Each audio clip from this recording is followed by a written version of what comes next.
Hello and welcome to module 13, which is linear block codes. Let's look at a brief outline of today's talk. We will have an introduction to error control coding, which is a vast and exciting area within coding theory. Then we will look at block codes, understand what do we mean by Hamming distance. Then we go on to define Hamming weight. Then we will talk about the minimum distance of codes, and finally we will look at some examples. So that is the basic outline for today's talk. Let's start with a brief introduction. Our subject for today is error correcting codes. As the name suggests, they are used for correcting errors when the messages are transmitted over noisy channels, which means that the noise in the channel are going to play havoc with the transmission, and some of the bits will eventually get flipped at the receiver. On the other hand, we also encounter errors when we store data and then retrieve them. For example, we store data on a CD and the CD surface gets scratched. Obviously, some errors would be introduced. Then also we might take help of error correcting codes to recover from errors. So these are the primary two places where we will use error correcting codes. Now what do we mean by noise? Noise is present everywhere. I mean, it could be a thermal noise, it could be caused by extraneous factors, it could be caused by human errors, equipment malfunction, voltage surge, lightning, solar flares, what have you. So there could be many causes of noise, and which will eventually lead us to a certain number of errors. Now in order to detect and correct errors, we will be using error control coding, which is also called channel coding. So let us understand these two things. One is the detection problem. Well, we send bits, we receive bits. Who knows which bits are flipped? So the first problem is the detection problem. And then are we smart enough to not only detect but also recover from the errors? That is the problem of error correction. So we will address both these issues in these lectures. So what are the objectives of good error correcting codes? Well, the first and the foremost is it should be able to correct as many number of errors as possible. Okay. So we talk about the error correcting capability of error correcting codes in terms of number of errors. And then we do not have all day to do things. It has to be fast in terms of the encoding process. That is, we are talking about an efficient encoding strategy. And then just encoding and sending is not good enough. At the receiver, my friend must be able to decode it almost in real time, and therefore an efficient decoding is also required.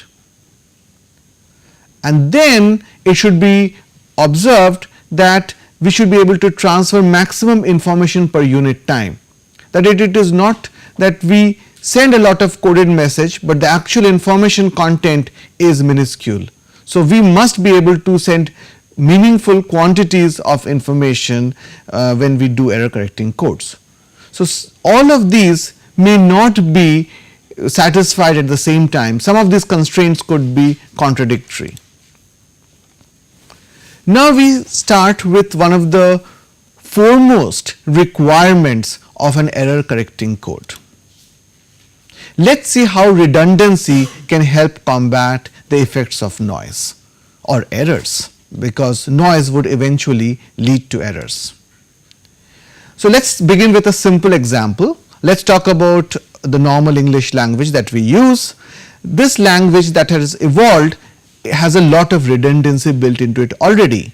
We did encounter this redundancy of English language in our source coding section, where we saw that yes, English could indeed be compressed to a great extent, and therein lies the redundancy.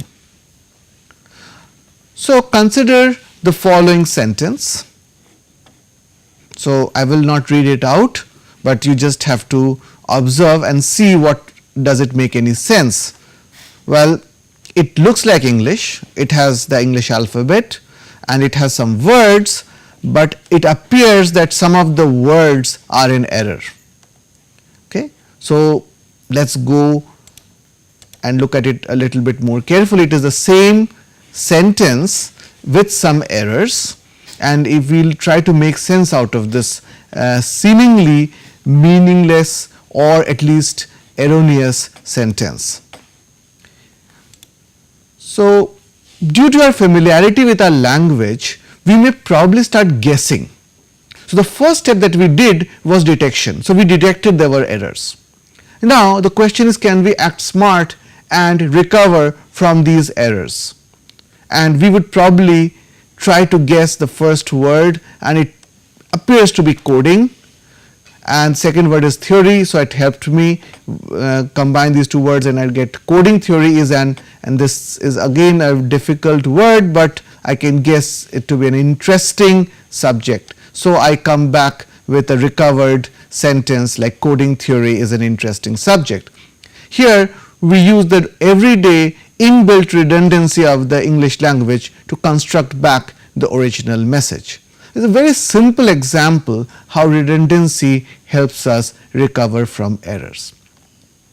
Now, in our error control coding schemes, we will use a more structured, mathematically structured mechanism to recover from errors. But let us see what worked for this example. So, the three words that were really in error were the first word something to do with coding, then second word and the third word. And when we looked at the first word either by itself or with relation to the next word, we were able to get coding theory is an interesting subject. So, that is what we tried to do mentally. Okay. So, we had a strategy for decoding. Okay. Now, let us look at the place of the error control coding block in the grand scheme of things. So, please remember, we have already looked at source coding, wherein we require the use of a source encoder. The job of the source encoder is to add redundancy. Oh, I am sorry, it is to reduce redundancy, whereas the job of the channel encoder is to add redundancy. So, first we remove redundancy and then these red circled blocks add redundancy in a known manner. So, the key is that we are not trying to undo the work of the source encoder, which was removing redundancy. Okay. So, original language or information source has an inbuilt redundancy which is removed or reduced by the source encoder, and then we add redundancy in a known manner using this channel encoder, also called as the error control coding block. And then we must send the bit stream over the channel, and to do so we need a modulator. So, once we do that, the message is sent over the channel where we have our friend or enemy, depending upon how you look at it, the noise. The noise introduces the error. Now, we demodulate and then go for the channel decoder, which is a reverse of the channel encoder. It figures out the errors and tries to recover from the errors, and then we pass on the error free or seemingly error free bit stream to the source decoder, which is the opposite effect of the source encoder. So, this is the entire scheme of things, how we perform source encoding, channel encoding, modulation over the channel, back at the receiver, demodulation, channel decoding, source decoding, and back to the happy user. So, that is the sequence of events. Please note, the most important character in this play is this noise. Without the noise, we have no need for this channel encoder and channel decoder. So, as we have observed just intuitively, the basic idea behind channel coding is to add redundancy, but this redundancy is added in a known manner. This is the critical word, known manner. Known to whom? Well, the transmitter and the friend receiver. The noise does not know, the noise is random. So, this known we will probably put in an algebraic structure when we add redundancy, and that algebraic structure would be used at the decoder side to recover from errors. So, we add a certain amount of redundancy to the message prior to its transmission through the noisy channel. This is the basic idea behind channel coding. So, now let us look at the nuts and bolts of channel coding. How do we actually do it? So, we start with some definitions, and let us start with a word. Word is a sequence of symbols. We have come across this definition earlier, and a code is a set of vectors called code word. Okay. So, in general a code is a set of code words. So, if you look at some examples that we did in the previous classes, let us refresh our memories. So, I can always have a code which is a set.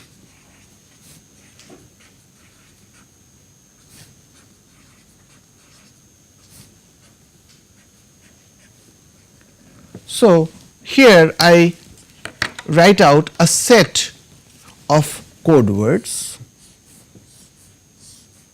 So, all of these 4 words are the code words, and this whole set is the code.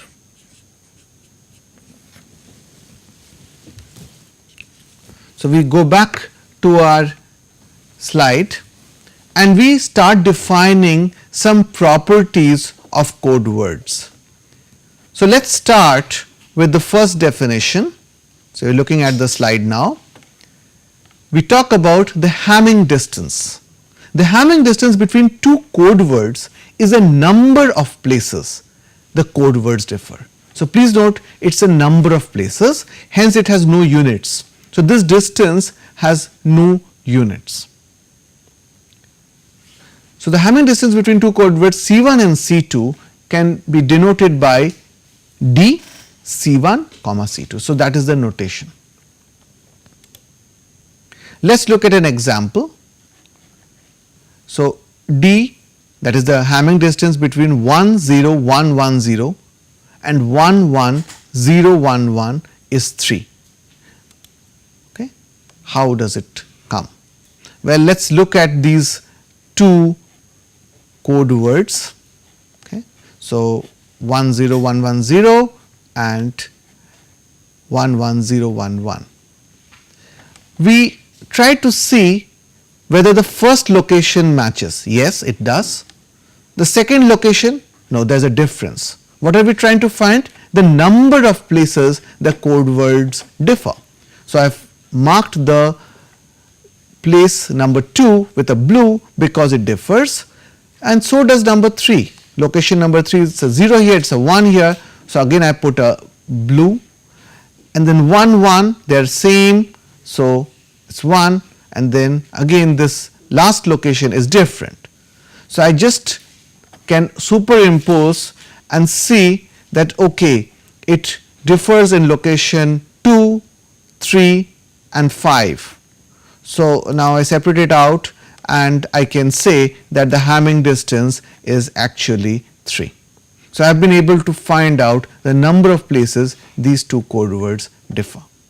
Please note, for this to have any meaning, the length of these 2 vectors must be the same. So, when we are talking about code words, all the code words are of the same length called the block length. So, we have no problems, but Hamming distance can be found between any 2 vectors of the same length. So, before we go to the next definition, let us look at some other examples that will help us understand it. Suppose I have vector 1 as 1, 2, 3, 4 and 5.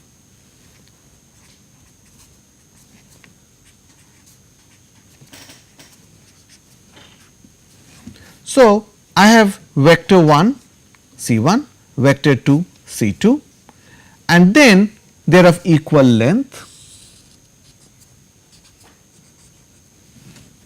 I would like to find out the Hamming distance between these two.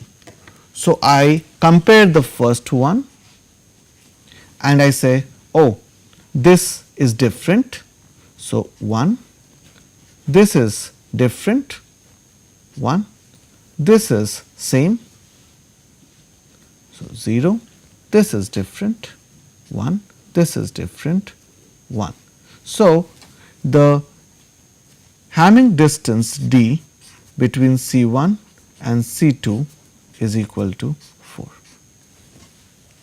The point that is being made is that it does not have to be a binary bit stream for you to compute the Hamming distance. Let us look at another example. Let us say my C1 is star, star, square, triangle, circle, circle, square, and let us say my C2 is equal to star, square, triangle, triangle, circle, square, star. Well, this is a vector. Well, these are not numbers, but these are symbols. These could be voltages, these could be light amplitudes, these could be star, square, circle like we have drawn. So, first we would like to count the vector lengths are the same or not, 1, 2, 3, 4, 5, 6, 7 for both. So, we can find out the Hamming distance between these two. So, again we compare same, different, different, same, same, different, different. So, if you compute the Hamming distance between C1 and C2, you get again 4. So, these two vectors differ at 4 places. So, we have been able to find out the Hamming distance between C1 and C2 in this case. So, the definition is pretty general. Now, we go back to our slide and we look at the next definition, which is that of Hamming weight. The Hamming weight of a code word or any vector for that matter is equal to the number. Again, we are talking about a number here, number of non-zero elements in that code word. So, again Hamming weight has no units, it is just a number of non-zero elements. The Hamming weight of a code word C is denoted by W of C. So, you can easily observe that the Hamming distance between code word C1 and C2 is nothing but the weight of C1 minus C2. In fact, the previous 2-3 examples we were only computing the difference and then finding the weight. Let us look at some more examples. So, let us look at this vector 1 0 1 1 0. Well, this should be 3 because the weight, the number of non-zero elements is 3. So, this should be 3. So, if you look at this example, we can write it here. So, we go back to our drawing board and look at W 1 0 1 1 0. We count non-zero, non-zero, non-zero, 3, right, and Hamming distance we have already computed between any two vectors.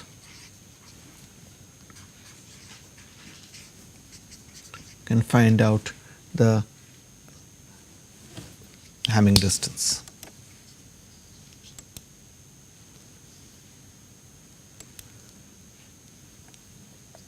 So, if you look at another example, let us say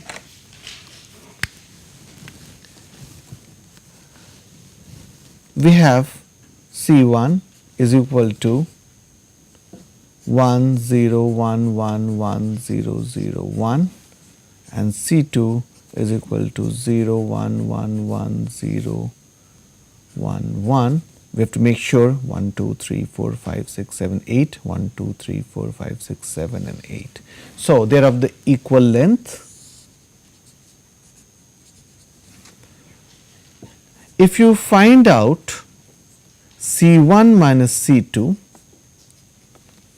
it is simply a binary subtraction, and here we get 1 1 0 0. So, we are going right, and then 1 1 1 and 1.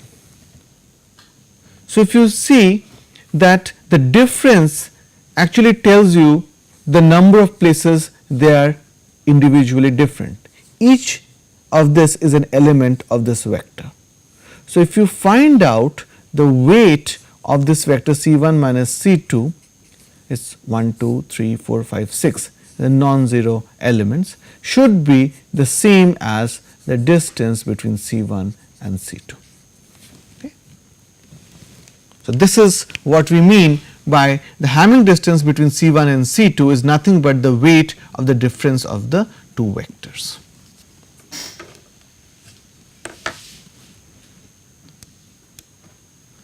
Now, let us look at something called as a block code, because now we are entering the domain of error control coding and we would need these mathematical tools. A block code consists of a set of fixed length code words.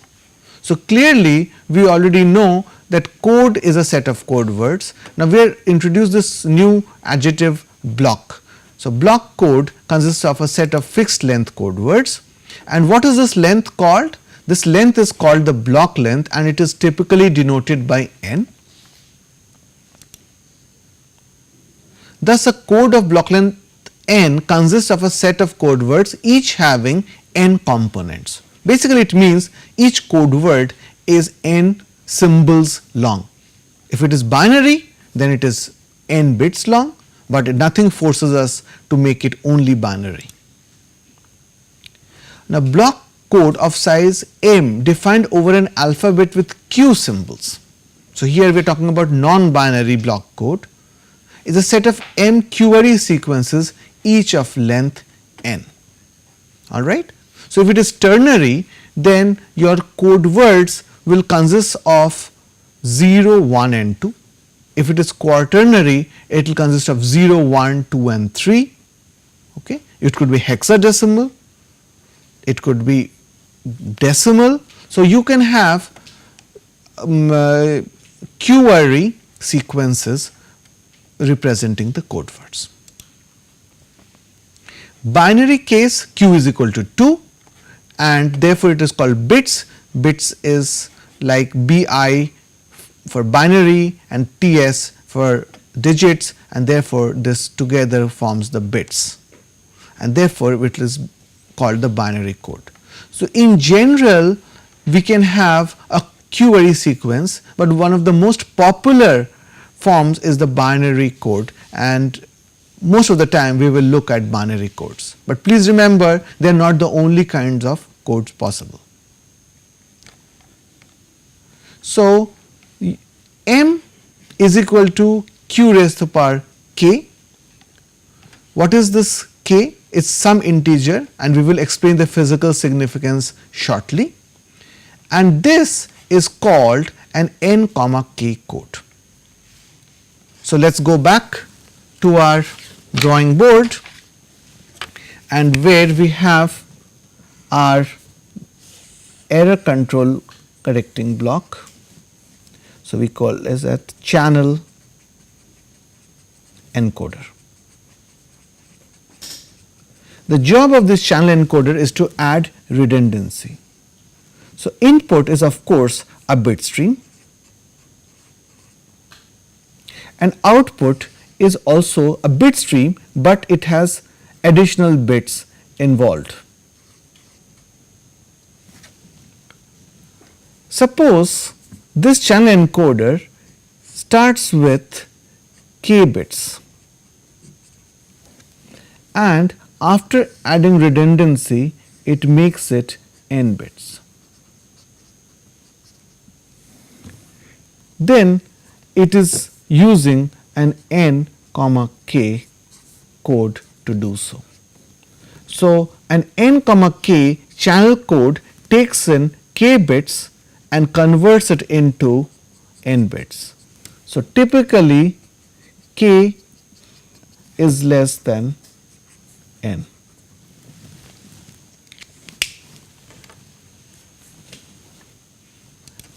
Let us look at an example.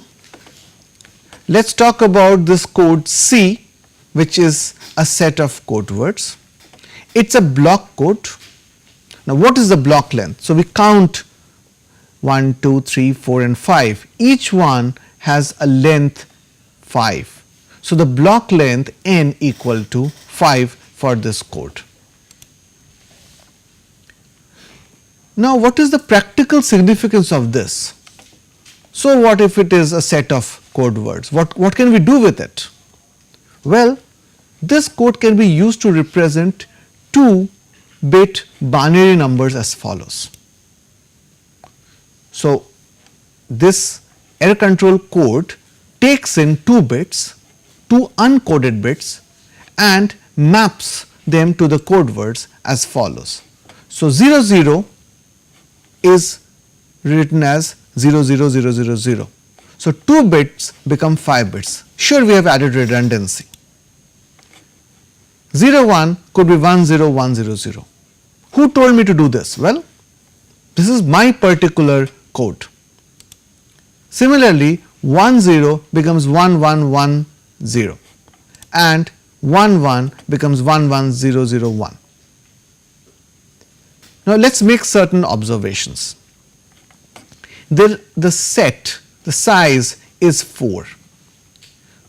There are 4 possible code words and hence log to the base 2 4 equals 2, and so it can only take 2 bits at a time and you can have 4 unique code words. So, first thing is they should be unique. The aim of the receiver is to go back from the received code words and try to decode and declare the original bits. So, ultimately it is a lookup table, input, output, and this is the mapping done by the error control coding block. So, one thing we can clearly observe is there are several possible sets which are of length 5. So, for n is equal to 5, we can have actually 2 raised to the power 5, 32 possible choices, of which we have picked 4. This should be noted. Even though the possible inputs are only 4, 00, 01, 10, 11, the mere fact that the length of the code word is 5, we have a possible set of 32 vectors, of which we have picked 4. Now, which 4 are the best is the subject of further study, but here we actually represent an n comma k, where n is equal to 5 and k is equal to 2. So, here k is equal to 2 and n is equal to 5. I take 2 bits, make it into 5. 2 bits, make it into 5. So, if this is my lookup table, I will say m is equal to 4, that is the size, n is equal to 5 and k is equal to 2. Now that we have the lookup table, how do we implement it in real life? Suppose we have to transmit a long sequence of ones and zeros using this coding scheme. So, we already have our first toy example. We have our basic block code, linear block code with n is equal to 5 and k is equal to 2. And we want to use this simple example to encode a long bit stream. How do we do that? Suppose the sequence to be encoded is some random 1 0 0 1 0 1 0 dot dot dot dot dot dot. So, we have enough of those bits coming in. The first step is to break the sequence into groups of 2 bits. Why 2 bits? Because the encoder takes k bits at a time and k is equal to 2. It cannot handle more than 2 bits at a time. So, the long bit sequence that we have, we partition it as 1 0, 0 1, 0 1, 0 0, 1 1. These are the 1 0, 0 1, 0 1 and so on and so forth. And then each one is mapped as per the lookup table. So, 1 0 will be replaced by its 1 1 1 1 0, 0 1 will be replaced as 1 0 1 0 0 and so on and so forth till you get the entire thing. So, for the first 1 2 3 4 5 10 bits, the first 10 bits we will have 25 bits of data being sent out. So, it is a lot of redundancy that has been added here. Okay. So, for every 5 coded bits that we want to send out, 2 input bits are taken of the uncoded message. So, we have added 3 extra bits for every 2 information bits. So, we have information bit and redundant bits. 2 information bits and 3 redundant bits constitute 1 code word. Okay. That is the general plan in this example. So, code rate of an n comma k code is defined as a ratio k over n.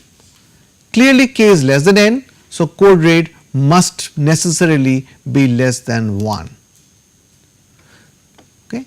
If we have code rate equal to unity, that is n is equal to k, we have added no redundancy and obviously we have not done any coding at all. That will be a useless trivial case. The smaller is the code rate, the greater amount of redundancy within the code. That is, the more number of redundant symbols are present per information symbol. So, this is not a good news, because if you add too much redundancy, you are sending the overhead bits rather than the information symbols. So, we have to be careful about it. A code with greater redundancy has the potential to detect and correct more errors, because you pay the price and you get the return. But the challenge is that you should have as small additional bits added. So, the code rate should be as close to 1 as possible. So, code rate in some sense tells us about the efficiency of the code. A smaller code rate reduces the actual rate of transmission of information. This was one of our original objectives of a good error correcting code, that it should be efficient not only in terms of encoding procedure or decoding procedure, but also efficient in terms of the overheads that we use to transmit the data. Now, let us look at certain properties of the linear block codes, and these will be used to characterize how good or bad these codes are. So, we talk about 2 very important properties, the minimum distance of a code and the minimum weight of a code. So, let us define them. So, the minimum distance of a code is the minimum Hamming distance between any 2 code words in that set. And if the set consists of m code words, then the minimum distance of the code is defined as d star, is minimum over all possible distances. So, d distance between Ci and Cj where I is not equal to j. Clearly, when Ci equal to Cj, they are identical code words, the distance will be 0. The distance from the self is 0. So, if they are non-identical, then you will compute all the distances, and whatever is the smallest, that minimum distance is called the minimum distance of the code. So, it is one of the properties of the code. So, sometimes an n comma k code is denoted by n comma k comma d star. So, it is a property. So, it takes k bits as inputs, transforms it into n bits and provides a minimum distance of d star. Now, what is a minimum weight? The minimum weight of a code is the smallest weight of any non-zero code word and is denoted by W star.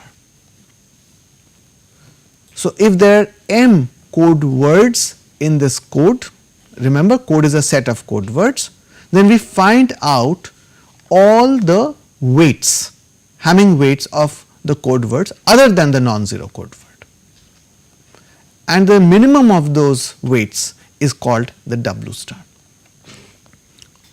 We will show that d star is equal to W star for linear block codes shortly. But what are linear block codes? So, this is again a very interesting and a very important area, and let us focus on it. So, the linear block code has the following properties. Property number 1, the sum of any two code words belonging to the code is also a valid code word belonging to the code. So, this is very interesting, it is inclusive. So, take any two code words at random from the set, add them up. What do you mean by adding them up?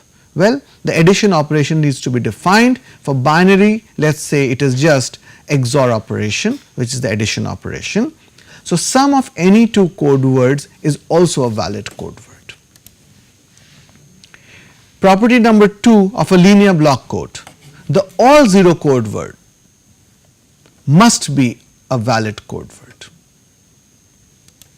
And finally, the minimum Hamming distance between two code words of a linear code. So, the minimum distance of the code word is equal to the minimum weight of the code. So, d star is W star for a linear block code. So, these are the three properties of a linear code. Please note that the presence of an all zero code word is a necessary but not a sufficient condition for linearity. So, if you are required to verify whether a given set of vectors forms a linear block code, you need to check these three properties.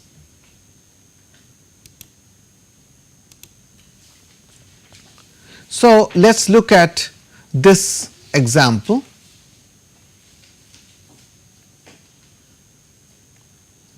So, let us go back to the drawing board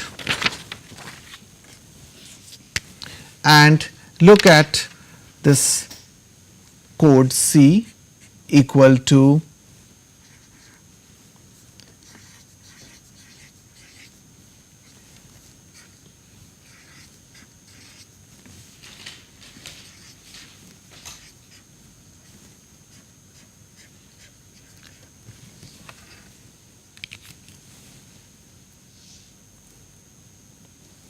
So, if you look at this code, m is equal to 4,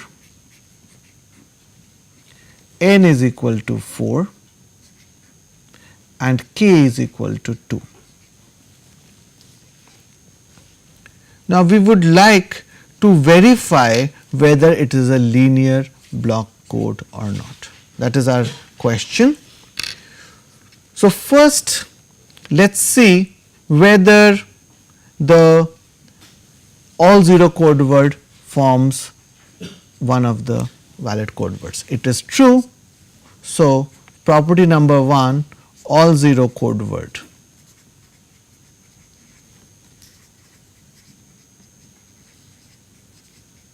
Present.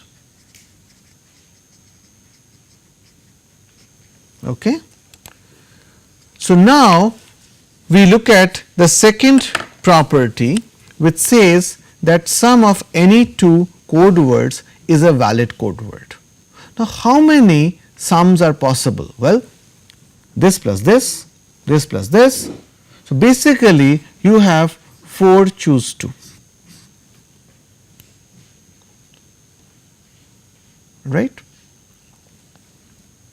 So we have to now check all of them and find out whether each of the sums is actually a valid code word. So if you look at all 0 code word, if you add it to any one of them, they will remain unaltered. So they automatically belong to this set. But let's say this and this. So if you add this plus this, you get this. So this plus this, you get this. On the other hand, if I add this plus this, I get this.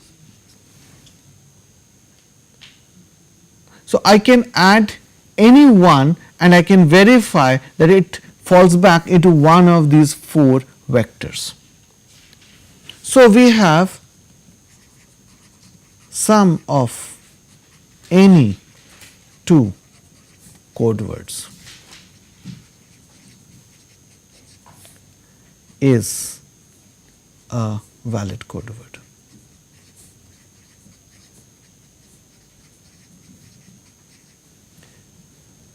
And then we can carry out the final check. So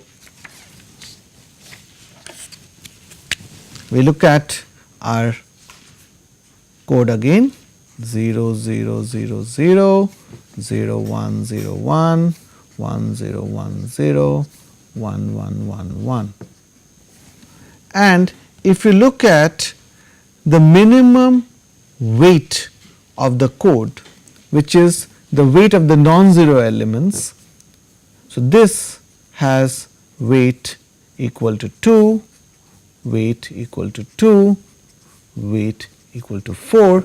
So minimum is 2, so W star is equal to 2. And if you find out the differences, and you will get D star also equal to 2. So this code N K D star can be written as 4 2 2 code, and we have verified that it is indeed a linear block code.